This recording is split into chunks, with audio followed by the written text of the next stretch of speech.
Today we're going to learn how to put a fake tail in. You'll see that this horse had a little bit of a challenge with somebody chewing his tail, so his tail is short. So we do have to put a fake tail in. The way we start is we put the bottom of the fake tail right at their fetlocks, so we know where we need to go. Then take your finger in the loop, go into the dock of their tail. At that point, go all the way to the dock and grab hair. That is the first one of our 3 braids. Anyone that can braid hair can put in a tail. So I've now got this secured.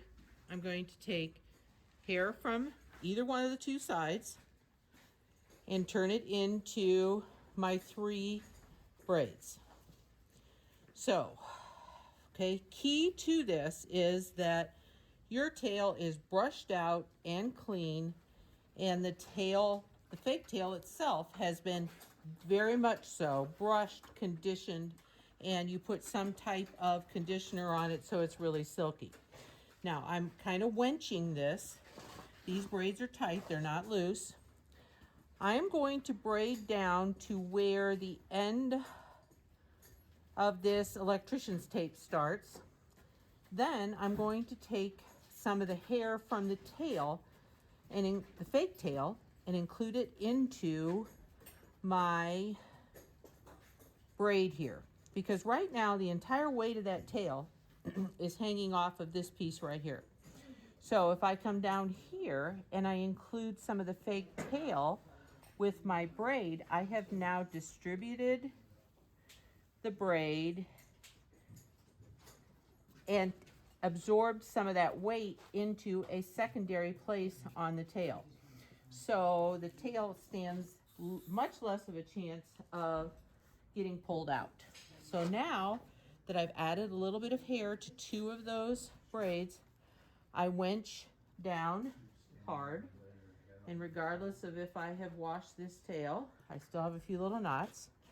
I winch down hard and put about another 4 or 5 braids in here. Now, I keep my rubber bands on my fingers. I always use 2 rubber bands whenever I do this for each one of my braids, because like one just broke there. So I'm gonna go get 2 more. Perfect example of what happens. You don't need to restart over. If you already have 2 bands, one of them could hold it. As you are showing, you don't need to worry about your tail coming out. So I normally do 4 or 5 twists in this. Now, I do not want this braid to be showing. So what I do is I flip this braid around so it's now at the back. Now I go back into the dock again, because right now this is just a free running, it can roll on its own. I want to fix it to the dock of the tail. So I come down here close to my dock, pick up some hairs of my fake tail. So I've got hair from their real tail, hair from their fake tail. And I'm going to put in a braid on this side.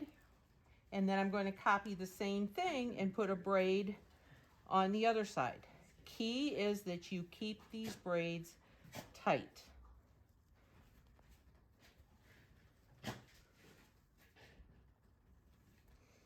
Okay, once again, 2 rubber bands off my finger. Come in, 4 or 5 twists.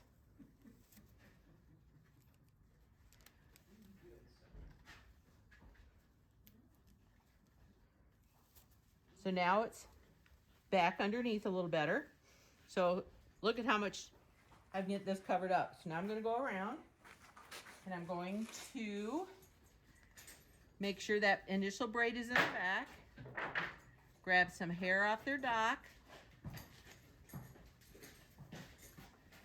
Grab some hair off of their real tail, the fake tail, excuse me. So now I've got hairs that I can turn into 3 pieces of my braid.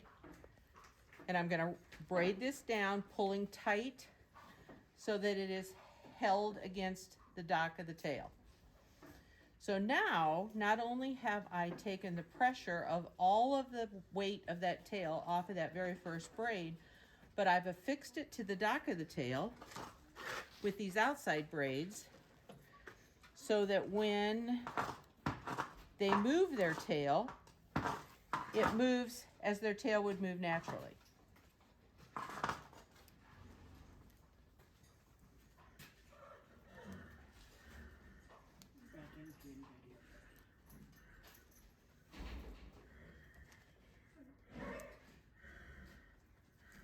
So now, fluff it up a little, bring it down.